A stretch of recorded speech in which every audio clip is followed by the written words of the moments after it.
जी hello दोस्तों, मैं हूं कमर सिंह। मेरे साथ हैं अमीर हुसैन। अमीर हुसैन, आज बहुत क्रिटिकल मैच है।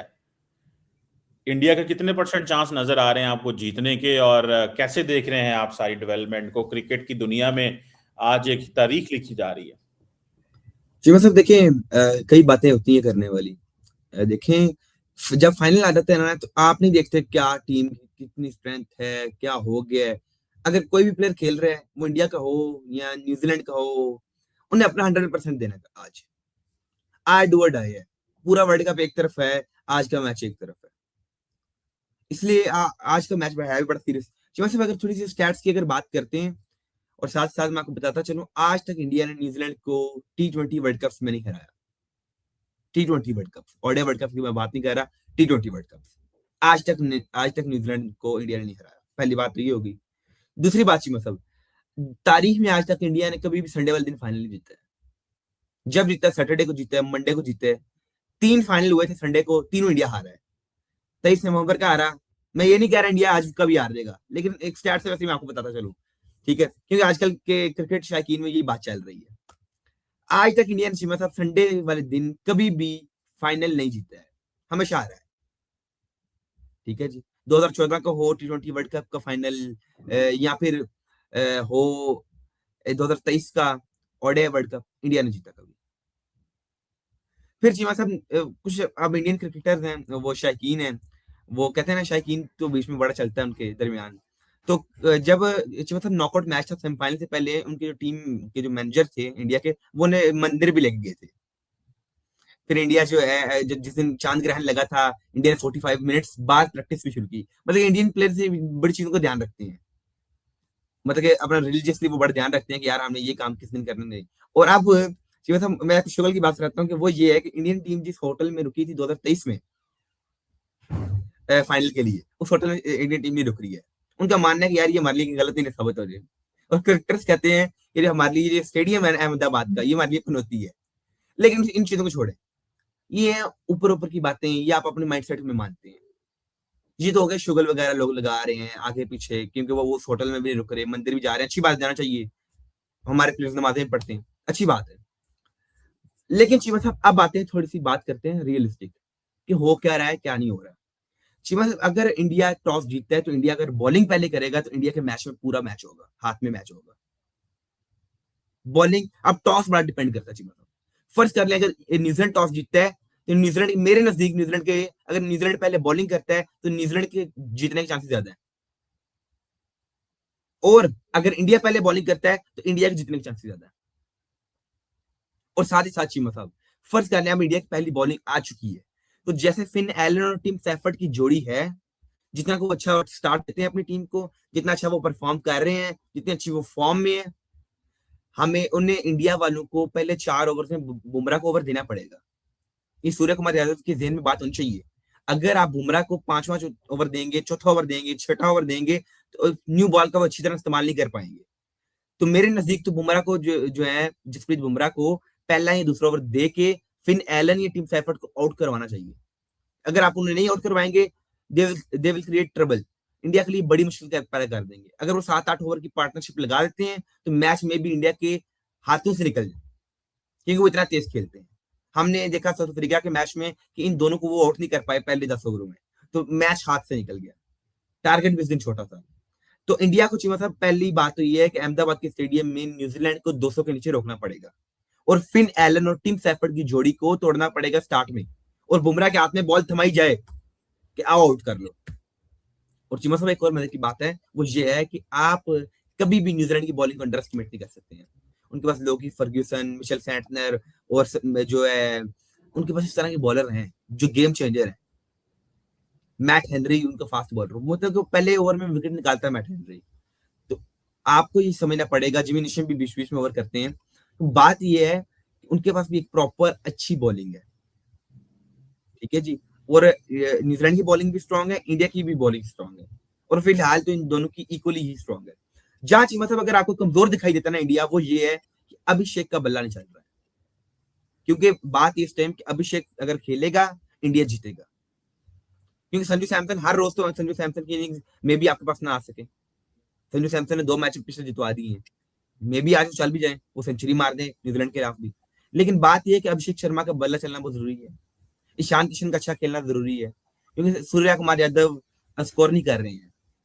तो मिडिल ऑर्डर में वो स्कोर कम करते हैं, उधर आके थोड़ी सी गेम बीच में स्लो भी हो जाती है। लेकिन चीमा साहब देखें, एक और मजे की बात ये है कि जो अभी इंडिया के प्लेयर परफॉर्म नहीं कर रहे तो वो 250 कर रहे हैं। तो अगर ये सारे परफॉर्म करना शुरू कर दें तो मीन वो 290-300 तक भी जा सकते हैं। लेकिन अब देखिए अहमदाबाद का स्टेडियम में बाउंड्रीज बड़ी होती हैं, बड़ा ग्राउंड है, प्रेशर का मैच होगा, और मेरे ख्याल से अगर मैक्सिमम, अगर आप कहें ना कि स्कोर जाएगा तो मैक्सिमम 200 स्कोर जाएगा, इससे ज्यादा कोई टीम नहीं कर सकती है। और ना ही किसी टीम में इतना मतलब हौसला होता है कि 200 पार कर जाए, और ना ही बॉलिंग करनी देती है, वो इंडिया की हो या वो न्यूजीलैंड की हो।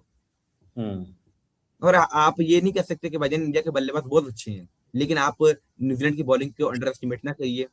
उससे पहले जो न्यूजीलैंड का एक एज उन्हें ये है कि उनका रिकॉर्ड बहुत अच्छा है T20 वर्ल्ड कप में अगेंस्ट इंडिया। और साथ ही साथ वो मिचेल सेंटनर के मैं वो प्रेस कॉन्फ्रेंस सुन रहा था, तो उन्हें बोला जी कि अगर ट्रॉफी के लिए अगर आपको करोड़ों दिल तोड़ने पड़ते हैं तो कोई फर्क नहीं पड़ता, ट्रॉफी आपके पास होनी चाहिए। तो मतलब कि शुगल मेला चल रहा है कि यार ये हो क्या रहा है, क्या नहीं हो रहा। फिर उनकी एक एआई फोटो बना दी कि जैसे पैट कमिंस ने 2023 में अहमदाबाद की पिच की फोटो खींची थी अपने मोबाइल से, तो मिचेल सेंटनर भी पिच की फोटो खींच रहे हैं। तो वो आजकल काफी शुगल चिवा सब लगा हुआ है कि यार हमारे साथ कोई वो काम ना हो जाए। लेकिन इंडिया एक अच्छी क्रिकेट खेल रहा है मुसलसल पिछले 5 साल से, मतलब आप देखेंगे इंडिया अच्छी क्रिकेट खेल रहा आज है। सेटबैक के कितने बड़े चांसेस हैं, आप ये तो बताएं कितने बड़े, क्योंकि लोग समझते देखें इंडिया बड़ा ताकतवर होगा भाई, पर हारा दिन तो इंडिया के नहीं ना होते। ये बात ठीक है कि इंडिया 2023 से नहीं हारा, एक मैच हार गया, लेकिन इस तरह का सेटबैक तो हो सकता है। क्या कहेंगे इस पे, क्योंकि ये बड़ी इंपॉर्टेंट चीज है अमीर साहब, इस पे जरा थोड़ा ये इस पे भी कमेंट करें ना, जरा पता तो चले। मैं तो देखें, मैंने ना कुछ सिचुएशन सामने रखता हूँ। वो हम्म ये है कि अगर आपने मैच जीतना है तो सबसे पहले तो आपको बॉलिंग करनी पड़ेगी, क्योंकि अगर बॉलिंग आप करेंगे तभी आप मैच जीत पाएंगे, वरना आप मैच नहीं जीत पाएंगे। हम्म पहले हम्म बॉलिंग बहुत जरूरी है। और दूसरी बात चीमा साहब वो ये है कि अगर ओवरऑल अगर प्रिडिक्शन की जाए तो इंडिया के जीतने के चांसेस 60% है और न्यूजीलैंड के 40%। इंडिया की टीम इंडिया ज्यादा के, स्ट्रॉन्ग, इंडिया की न्यूजीलैंड मेरी के। नहीं, न्यूजीलैंड का मैं कम बता रहा हूँ, न्यूजीलैंड के 40% है, इंडिया के 60% है। अच्छा अच्छा इंडिया की अच्छा। टीम ज्यादा स्ट्रॉन्ग है। हम्म लेकिन डिपेंड करता है टॉस पे क्या हो रहा है। अगर पहले आ जाती है न्यूजीलैंड की बॉलिंग तो मे बी न्यूजीलैंड की चांसेस बढ़ जाए, मे बी इंडिया को 170-80 पे महदूद कर दें, क्योंकि हम्म अहमदाबाद की बाउंड्री भी काफी बड़ी है। तो उस हम्म। बाउंड्री पे 80 मीटर का 70-75-80 मीटर के छक्के मारना इट्स क्वाइट डिफिकल्ट कि भाईजान इतनी बड़ी बड़ी छक्के लगाना। लेकिन लगाते हैं इंडिया वाले, वो 100 मीटर का भी लगाते हैं। वो तो पाकिस्तान के लिए बड़ी बाउंड्री में सोचा था असल में, वो मेरे दिल में अक्सर पाकिस्तान याद आते हैं, तो फिर मैं कहता हूँ यार बाउंड्री बहुत बड़ी है। तो बात ये हम्म चीज मतलब टॉस बड़ा डिपेंड करता है। हम्म और साथ ही साथ अगर देखें चीमा साहब, देखें ये नहीं है कि जिसने पहले बॉलिंग करना है वही जीतेगा, पहले बैटिंग करने वाला भी जीत सकता है। अब ये है कि न्यूजीलैंड की पहले जो दो विकेट है ना, फिन एलन और टिम सैफर्ड, अगर पूरी टीम में कोई अच्छी फॉर्म में है तो ये दो प्लेयर है। टीम सैफर्ड के पूरे 274 स्कोर है पूरे इस टूर्नामेंट में, और फिन एलन के 290 के करीब करीब है। मतलब कि अगर किसी ने परफॉर्मेंस दी है बैटिंग में न्यूजीलैंड के लिए तो इन दो प्लेयर ने दी है। इन दोनों को अगर आपने आउट कर दिया तो मैच इंडिया का, वरना नहीं। अगर ये दोनों खड़े हो गए 7-8 ओवर तो मैं समझता हूँ कि वो बहुत ही तेज और तबाही की इनिंग्स होगी। और अगर इनमें से कोई एक भी 15-16 ओवर तक खड़ा रहा तो इट मीन्स के वो मैच बहुत दूर लेकर जा सकते हैं। और ये दोनों चीजें पहले भी 170 की पार्टनरशिप लगा चुके हैं, ठीक है। फिर इन्हें साउथ अफ्रीका के जैसे तबाही उतारी इन दोनों ने। तो मतलब कि आज इंडिया को सोचना पड़ेगा कि जसप्रीत बुमराह को पहला ओवर दिया जाए ताकि टीम सैफर्ड की विकेट निकाली जाए या फिर एलन की विकेट निकाली जाए। हम्म जब जोड़ी टूट जाएगी, रचिन रविंद्रा आएगा, उसका स्ट्राइक रेट इतना तेज नहीं है, तो फिर इंडिया के पास मैच आ जाएगा। तो अगर चीमा सब न्यूजीलैंड ने जीतना है तो न्यूजीलैंड को सबसे पहले तो जो सबसे बड़ा स्टेम खतरा है वो संजू सैमसन, जो 2 मैचेस में मैच विनिंग इनिंग्स खेल चुके हैं। तो संजू सैमसन को आउट करना बहुत जरूरी है।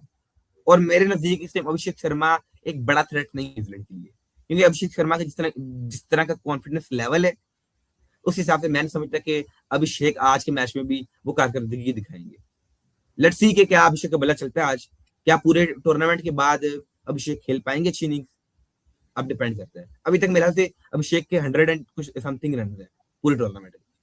तो मतलब कि वो परफॉर्मेंस जो समझी जा रही थी कि वजन अभिषेक शर्मा खेलेगा वो नहीं हो पाई है। तो बात यह कि अब देखते हैं क्या होता है चीमा साहब। तो कुछ घंटे रह गए हैं अब कुछ घंटों के बाद इंतजार खत्म हो जाएगा। नरेंद्र मोदी स्टेडियम उसकी 1,20,000 की कैपेसिटी है, उधर आज पता नहीं सवा वो लाख मोदी साहब भी आते हैं कि नहीं आते, पता नहीं क्या होता है, मोदी साहब का क्या प्लान है, उनका भी तो देखना पड़ेगा। अगर मोदी साहब आ गए तो चार चांद लग जाएंगे हैं। हाँ जी। और अगर लास्ट टाइम अगर तो आए नहीं थे आए। जब नरेंद्र मोदी स्टेडियम में फाइनल हुआ था 2023 हम्म। में। तो हम्म। मोदी जी जो थे वो आए थे इधर, उन्होंने आके आए। फाइनल देखा, आए थे, उन्हें ट्रॉफी भी दी पैट कमिंस को। तो मे भी नहीं, आज भी वो आए। कहते थे कि मोदी साहब जब भी आते हैं तो इंडिया हार जाता है, ये क्या वो चीज चल रही थी, कुछ ऐसी बात आपने बताई थी, किसने, मुझे क्या था वो? वो समझते हैं, कुछ इंडियन फैन समझते हैं कि यार इस स्टेडियम का नाम भी नरेंद्र मोदी स्टेडियम है, साउथ अफ्रीका ने भी इसे हमें हरा दिया अहमदाबाद के स्टेडियम में। ठीक है जी, मोदी जी भी इस दिन आए हुए थे। मतलब कुछ लोगों का ये मानना है, 100% लोग नहीं मानते, लेकिन कुछ लोग कहते हैं यार जब हम नरेंद्र मोदी स्टेडियम अहमदाबाद में खेलते हैं तो हम हार जाते हैं, तो मे बी ये स्टेडियम हमारे लिए पनौती है। हम्म। वो ये कुछ लोगों का समझ है। लेकिन मैं बिलीव करता हूँ चीमा साहब की बात ये है कि आप अच्छी क्रिकेट खेलेंगे तो आप जीतेंगे।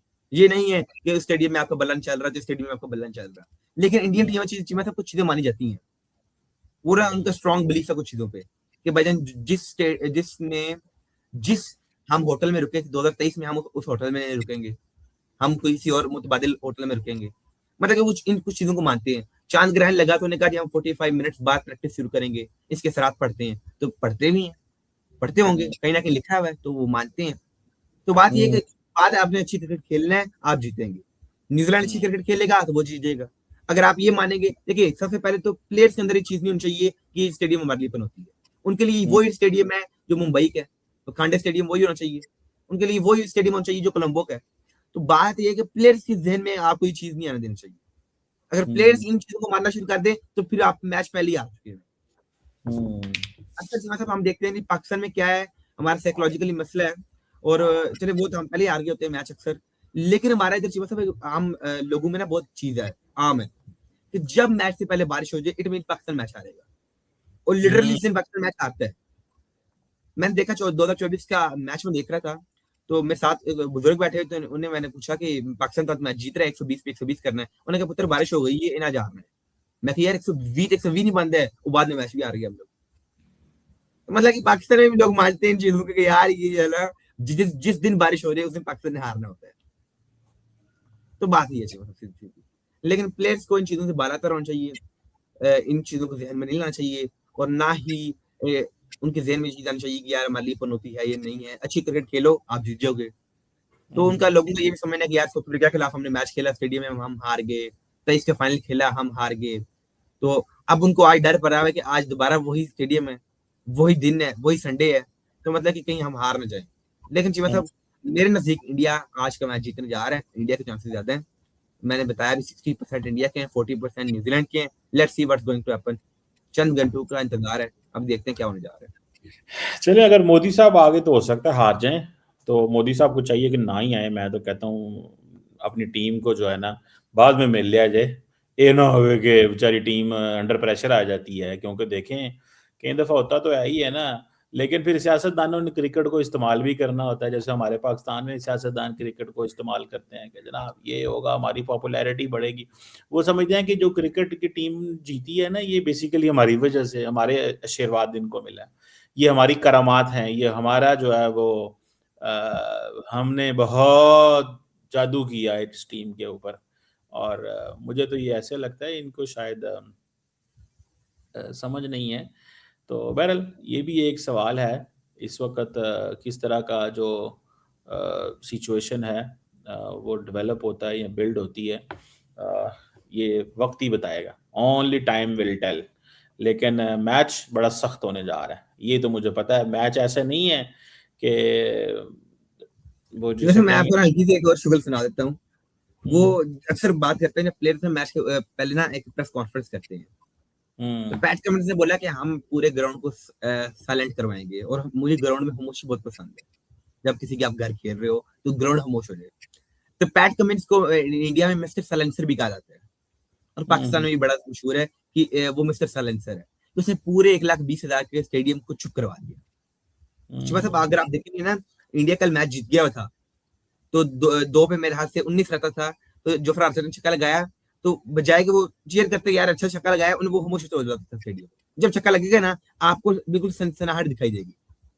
और ऐसे सेंटर ने बोल दिया कि अगर करोड़ों लोगों का दिल तोड़ना पड़ जाए तो बुरी बात है ट्रॉफी के लिए। लेकिन देखते हैं कौन अच्छी क्रिकेट खेलते हैं आज। देखते हैं कि आज दोबारा 1,20,000 का स्टेडियम खामोश पड़ जाएगा, क्या दोबारा आज संडे वाली बात सच ना हो जाए। लेकिन यार एक बात तो है ना कि इंडिया का होम ग्राउंड है, अपना स्टेडियम है, अपना क्राउड है, टीम मजबूत है। उन्होंने मैच हार के भी कम बैक किया था, ठीक है। ये जी चीजें उनकी हैं। देखिए उनके मुकाबले की टीम तो कोई नहीं है अभी तक, अगर सही मानों में देखा जाए तो they are playing very good cricket यार। अगले दिन उन्होंने वो उनसे इंग्लैंड जीत हार तो गया, लेकिन इंडिया ने भी मैच फंसा लिया था, ठीक है। अगर इंडिया वो आखिरी 3 ओवरों में लंबा स्कोर ना मारते, ज्यादा स्कोर ना करते को 60-70, तो इंडिया तो वो शायद हार जाता वो मैच बड़े आराम से। उसमें देखिए, मैं आपको उसमें मैं कह रहा हूँ, ऐड करता हूँ, आपकी बात काट रहा हूँ। वो ये है कि इंडिया से मैच जीता, कितने रन से जीता? 7 रन से। जसप्रीत बुमराह को जब चुना था डेथ ओवर से बॉलिंग दी गई ना, तो जसप्रीत बुमराह ने 12 पे सिर्फ 14 स्कोर दिया 12 बॉल पे। अगर जसप्रीत बुमराह 25 से 26 स्कोर देता आखिरी 2 ओवरों में, तो इंडिया का मैच हार जाता। लेकिन नहीं, वो हमारे शाहीन अफरीदी जैसे कबूतर नहीं है, वो एक टैलेंटेड बॉलर है डेथ ओवर्स का। यार शाहीन अफरीदी कबूतर कितने भाई यार, एवं जान के आप यार उसे मतलब कबूतर आखिरी ओवर में हम उसे 28 स्कोर दें, 28 में डिफेंड होता है। शानका 4 पे 4 मार गया। बेचारे के कबूतर कबूतर कहते रहते हैं यार, ये क्या बात है बेचारे की यार, मैं ना तो करे ना कबूतर यार। ही बोलूंगा। इन जैसे बॉलर्स को ईगल नहीं, कबूतर हैं ये लोग। इनको सूट ही नहीं करता ईगल। नहीं यार कबूतर नहीं है यार, उसको कोई और कुछ कह, जिराफ कह लो, कुछ उसको कह लो, कोई होर ओनू कुछ कह जाए, इंज ना करो प्लीज यार, बड़ा अफसोस हो रहा है मुझे। इतना अच्छा बड़ा, वैसे भी हमारा चलो अफरीदी साहब का रिश्तेदार है, तो शायद अफरीदी साहब का आपने पकड़ के उस बेचारे को जो है ना कबूतर कबूतर कर दिया, विच इज रॉन्ग। कबूतर आजकल वो जिन्हें क्या है अफ्तारियां कर रहे होंगे, बल्कि अफ्तारियां पंजाबी कहते हैं, पाड़ रहे होंगे, वो खा पी रहे होंगे, खाबे खा रहे होंगे। तो और खाबे खाते हुए देखेंगे मैच, और दिल में दुआ कर रहे होंगे इंडिया हारे। ठीक है ना, ठीक है। हम तो नहीं ला सके, कोई और ही इनको ला दे। तो thank you very much Mir Sain, बहुत शुक्रिया आपके वक्त के लिए।